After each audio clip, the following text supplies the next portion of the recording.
Hey, CityCast Denver, it's Maggie Azzolini. While CityCast Denver works hard every day to connect you with the stories that matter most, I'm working in the background, making sure that our listeners are connecting with the very best that Denver has to offer. So what does that look like? It means meeting with the people who make Denver what it is. The business owners, the stakeholders, the decision makers, the Denverites who put together the food festivals that you enjoy and the concerts you attend, the exhibits you can't miss, and who make those candles that your mom can't stop talking about. If this sounds like you, let me help you get your message out to the city's best audience with an ad right here on the CityCast Denver podcast and on our sister daily newsletter, Hey Denver. Shoot me an email at ads@citycast.fm and let's connect.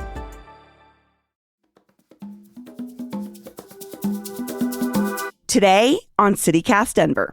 After 12 years as mayor, Michael Hancock is on his way out the door. He leaves behind a place that's grown by leaps and bounds. But is it the world-class city he promised? I sat down with the mayor himself to talk about his legacy and the race to succeed him. Today is Wednesday, May 24th. I'm Bray Davies, and here's what Denver's talking about.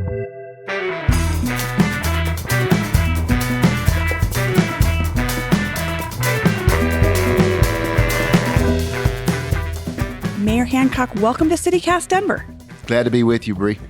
So you've been mayor for 12 years, and I want to talk about all the ways that you've impacted the city. But to start, did you like being mayor? I love being mayor. And I'll tell you that I think that the best political job in Colorado was mayor of Denver. Why? I think the opportunity to be creative, innovative, to really be closer to people, to see the impact of decisions that you make, to really impact the public realm in hopefully a very positive way. And recognizing that, as Denver goes, so goes the state of Colorado. And so that's a pretty formative position to be in. And it's also very unpredictable. And I like that. So one of your biggest priorities, and something I've heard you say over and over again, is that you wanted to make Denver a world-class city. Recently, U.S. News and World Report ranked us 99th in the country. And in 2020, we were number 2. So I wonder, do you think that you made us a world-class city? One of the things that I always said, even when I was we were like number 1 in the nation and as far as the best place to live, and is that we can't get too excited about these rankings. We also can't get too down about them. They move and little things can happen. Denver is without question firmly set on the world stage today. I think the summit that we just hosted with 4,000 people from the Western Hemisphere that was an unsolicited award to Denver because of our efforts on the global stage. And so I think that in the kind of cascading of awards, of direct flights from airlines near and far kind of indicates a very clear interest in Denver as a destination point, as a global city, competitive. Companies that have moved in from foreign countries deciding that Denver would be their North American home. I think those are indications. We are seeing growth in our foreign tourism. Indications, again, that Denver is a city that is now seen as a globally competitive city. Now, are we where we want to be? No, but we are far from where we started. And that's an important point. So I see what you're saying where globally we've changed the perception of who we are. But in this report, they said Denver offers a lower value than similarly sized metro areas when you compare housing costs and median household income. So I'm thinking about the average Denverite who says, are we a world-class city if it's too expensive to live here? Well, I mean, it's great you can arrive at that destination. We are very expensive when it comes to housing. It is not something that any of us planned. The growth in Denver has been an amazing, unprecedented moment in time for the city of Denver. At the same time, we have not kept pace with the growth, with the building of housing, particularly market or at least working family housing and affordable housing. And Denver's going to have to catch up. And so none of us are proud of the cost of living in Denver. And it's going to be something that's going to take, I think, decades to unwind. But this is part of basic economics. The demand far outstripped supply when it came to housing because Denver became that popular destination, particularly for the millennial generation. It said, we're going to Denver, no matter where they were coming from. Chicago, Illinois, Dallas, Texas, Los Angeles, San Francisco, Boston. They were moving to Denver, Colorado. And unfortunately, we didn't have the inventory when they arrived. Like you've just discussed, Denver during your administration has grown leaps and bounds. And again, so many people have come to our city. But in recent years, that trend seems to be turning around a little bit, and there's signs of our growth slowing, if not maybe going in reverse. What do you make of the recent population slowdown? We knew it would happen at some point. I mean, it happens, again, with just about every city. And now you see cities like Boise and Kansas City growing in population. People, it's a very mobile generation, very mobile society right now in the U.S. And people are looking for that place where you can affordably, get started in your career and affordably start your family. And so now it's Boise, now it's Helena, Montana, now it's Kansas City, Missouri. But what we have not seen is really we are seeing an ebbing, but not a real decrease in the population growth in Denver. We are seeing a slowing down, maybe a plateauing, which may not be bad for us, which could be a nice relief as we try to catch up on some of these other metrics, including building housing. So I know that you talk with a lot of other mayors across the country pretty regularly. Is there anything that you're sharing with those mayors? I don't know if it'd be a warning or something that you wish that you knew going into an administration before we had this explosive growth, and then we did struggle with things like affordability. Without question, I've had conversations with the mayors of Kansas City, mayors of Miami, which is the number one fastest growing city in the country right now. And you might recall, we spent about a half a decade, if not longer, that Denver, Austin, and D.C. were the top cities competing to be the fastest, most robust growing cities in the country. And I've listened to the mayors give their speech about all the metrics that they should be proud of. Best place to live, number one place to start a family, number one place to be an entrepreneur, start your business, fastest growing city. And I've heard them give those speeches, and I said, I gave those same speeches 5-6 years ago. And you should have a lot of pride. You must also be mindful of X, Y, and Z and how to prepare for it. And if I had to do it over again, there are some things that, I would, while giving those speeches, I'd be focused on making sure we're doing, accelerating efforts in this bucket here, that bucket there. What do you wish you could go back and do? Well, I think that we would accelerate, obviously, our investment around infrastructure, although we did some of that coming out of Hickenlooper, and I continued it on. We made tremendous investments. Maybe would have started those sooner. Certainly would have, instead of trying to incentivize the market, do a little more pushing of the market to build more affordable or workforce housing in Denver. I think, the fact that we have built something like 14,000 affordable housing units in Denver under my term, which has never been done under any mayor. I think it says a lot in terms of our commitment. But if we could have found a way to accelerate even more of that, to double or more than half, do almost 21, maybe 25,000, maybe that would have been good. But those are things that obviously not forgetting that when you do this, you got to make sure you have places for people to live, and you're investing in those efficient, effective resources would have been I think more of a wise step. You said you've built more housing than any other mayor for Denver in its history. People like me, critics of you, have said that's not enough. We're not serving our folks who are unhoused. What do you say back to critics of how you've dealt with our homelessness? Well, I think population? one will never be enough. I mean, here's the reality. Denver, as the first mayor to ever use general fund money to build housing for not only people who are experienced on or who are unhoused in our community, but also for working families. This is not the space cities are usually in. It's usually federal government and state who are more the drivers of housing. I think for Denver to step in this space, I think was innovative, and it was the first time we've done it. I don't mind people, including yourself, criticizing us about doing it, but we did what we could with the resources that we had. And I think people who have never been on this side don't really truly understand mayors don't build housing. It's not what we do. To say we built 14,000, that's not enough. Well, then did you say it to the governor? Did you say it to the president? And the delegation, because those are the folks who typically fund. For Denver to reach into the general fund under my administration was unprecedented. And now we're spending as much as $254 million. I guess the question is, when is it enough? The ratio in which we are upside down in terms of access to accessible housing is so formidable that no city budget will ever be able to meet that challenge unless we stop doing everything, including police in our city, and just say, all we're going to do is housing. That'll never happen.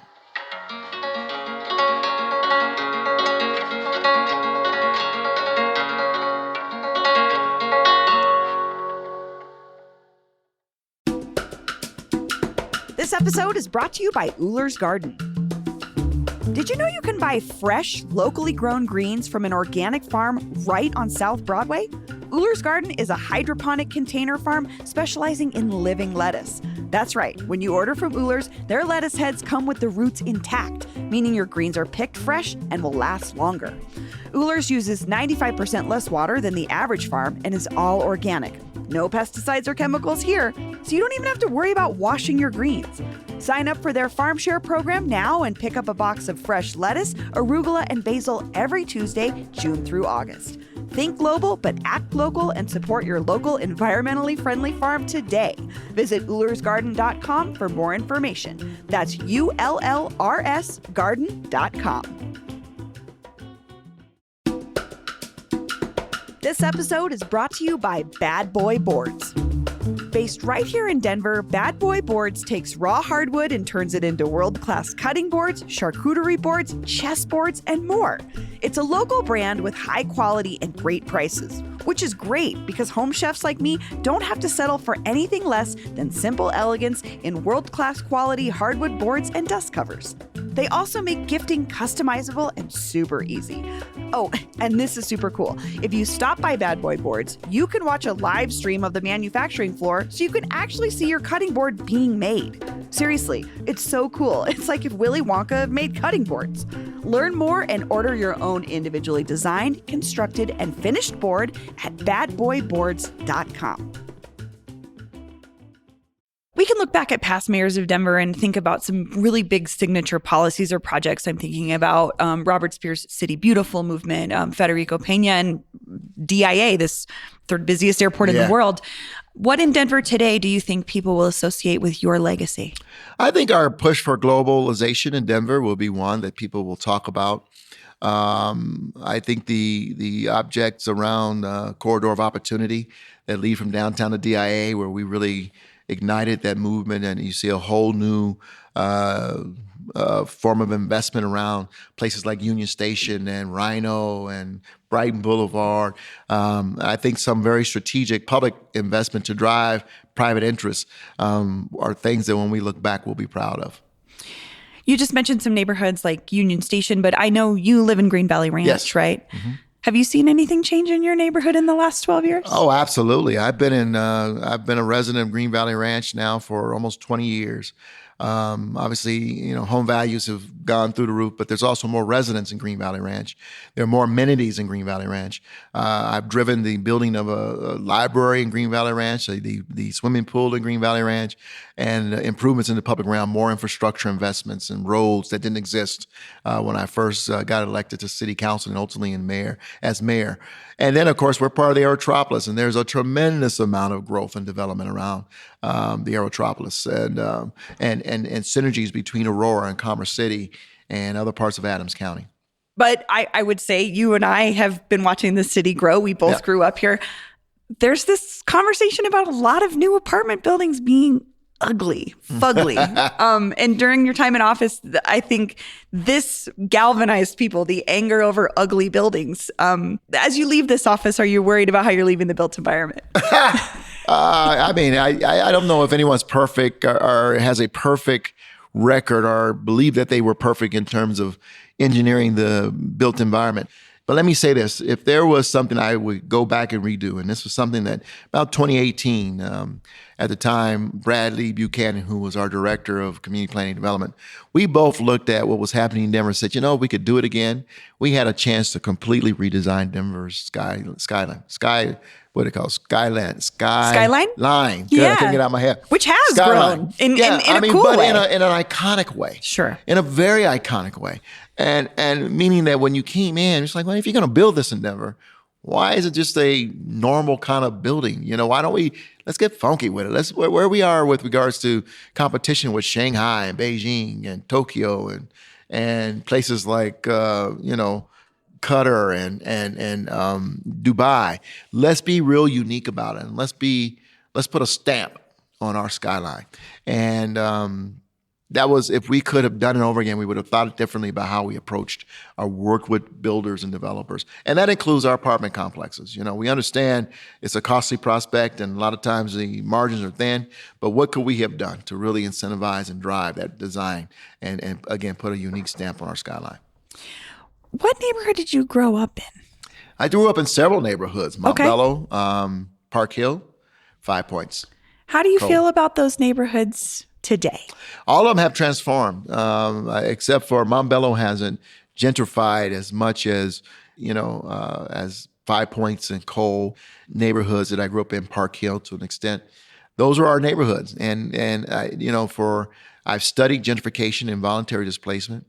Way before I arrived here, those neighborhoods were in the system of changing. And if there were things that we were able to do to kind of stem the tide, but neighborhoods like Curtis Park, Cole were gone. They'd already changed over significantly. People have been displaced. And, people have a right to live where they want to live. But when it comes to really the loss of a culture and a history of a neighborhood, that's where I think it really sticks me, because I think a lot of folks were unfortunately involuntarily displaced. And as a result, culture was lost. Do you feel responsible at all for that? I think we, all of us as policymakers, learned some serious lessons, and particularly turn of the century. Again, I watched neighborhoods change as a non-elected official and wondered why Curtis Park was changing over. Well, a lot of hospital staff were moving in. A lot of older African Americans were dying off, unfortunately, and their families were selling property. And, they were not close to what they're worth today in terms of their value. And so do I feel responsible for them as a public policymaker? What I felt responsible for was trying to understand better what was going on. You may not have been around, or maybe, I don't know if you knew, that early in my administration I brought in gentrification and voluntary displacement experts to help us understand, how does this occur? And not only did my administration study it and try to learn from it, we try to get other community members to understand and learn from it. What we learned, Bree, is that cities are the first to know that certain investments are occurring because you're filing plans with the city. You're asking for permits. We know a certain company may want to go in. We see certain clusters occurring in neighborhoods, hospitals. We're going in, heck, through bonds to go and improve neighborhoods. If we know that, then we must also ask ourselves the question, what are the unintended consequences? Who are the most vulnerable people to these investments? Now we're going to make this neighborhood very desirable. We want to find a way to keep people in place and allow them to stay in place. So how do we do that? And so our office, through their analytics and their tools, go in and do that. We saw what happened in 5 Points, which became Rhino. It's like, when did that become Rhino? It was 5 Points. Decades in the making. Before people look up and realize it's happening, it's like, it's gone. And that's what happened in 5 Points. And that happened before I became mayor. But we try to hold on and try to change some things. And it's unfortunate that some areas were gone already before we arrived. So we're watching this race to succeed you as mayor, and it's a runoff between Mike Johnston and Kelly Brough. Mm-hmm. Have you been following the race? Absolutely. Do you have any idea who would you think would be a better mayor, Mike or Kelly? You're not gonna get me to talk about that. All right. Listen, I think both of them would be good mayors. Be a good mayor. I'll be honest with you. I think the Denver voters got it right when there was a pool of 27 people pulling petitions, ultimately down to 17. When you looked at that pool, when I looked at it, just quite honestly and candidly, I said these are the two that should be in the runoff. One or two, if not both of them, should be in the runoff. And I think the people of Denver saw it and demonstrated once again we're more of a centrist community, a city that cares about people, but also have a moderation in terms of our approach to policy. Do you have any advice for either Kelly or Mike? I've had a lot of conversations with both of them, and my conversations, and I don't know if it's advice. I don't know if they need advice from me. Both of them love the city. One of the things I've said to them: love the city more than you love being mayor, because that's what's going to drive you every day. Being mayor sometimes is going to suck. It's going to absolutely be challenging, frustrating. But if you love the city, you get up and do it anyway, right? And you do it for the love of the city. It's like our children. I love being, loving my children more than I love being a father, because being a father sometimes just sucks. But in fact, I love this individual, this human being is overrides everything. So I have one last question. You had mentioned that Miami's the fastest growing city in the country. I heard a rumor that you might move to Miami. I love that rumor. I don't know where that came from. I really have been trying to research I have never said I'm moving to Miami. Okay. I've never said that. Do you have anything that you are looking forward to doing when you're not mayor anymore?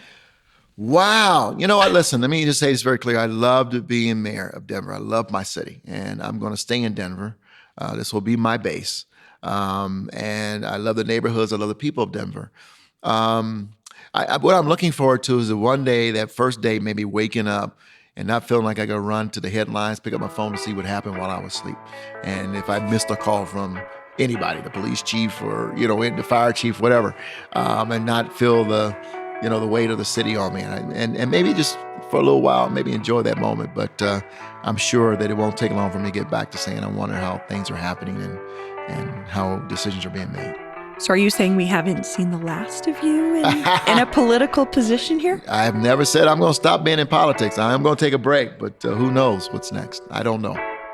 Mayor Hancock, thank you so much. Thank you for having me. And here's what else Denverites are talking about. The tragic killing of Christian Glass. A former Clear Creek County Sheriff's deputy shot and killed the 22-year-old Glass in June of 2022 after he called for help from the side of the road near Silver Plume. CPR reports that Glass's family will receive a $19 million settlement with local governments and law enforcement agencies.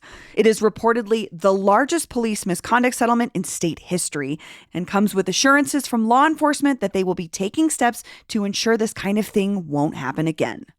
And in DIA news, United Airlines, which is already the state's largest private employer, is planning to hire over 2,000 more people this summer. According to the Denver Post, it is all part of the company's expansion plan, which also includes investing nearly $1 billion to build a new check-in lobby and add 12 new gates.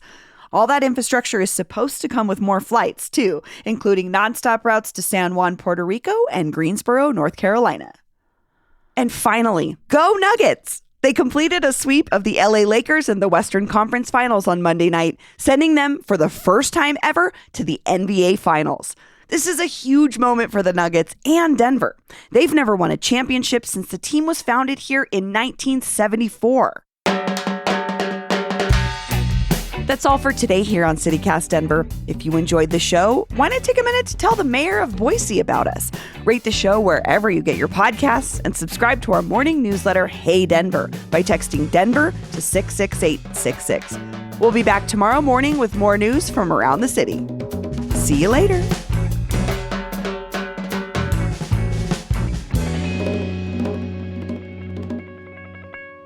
The Greensboro, North Carolina, the home of the National Folk Festival.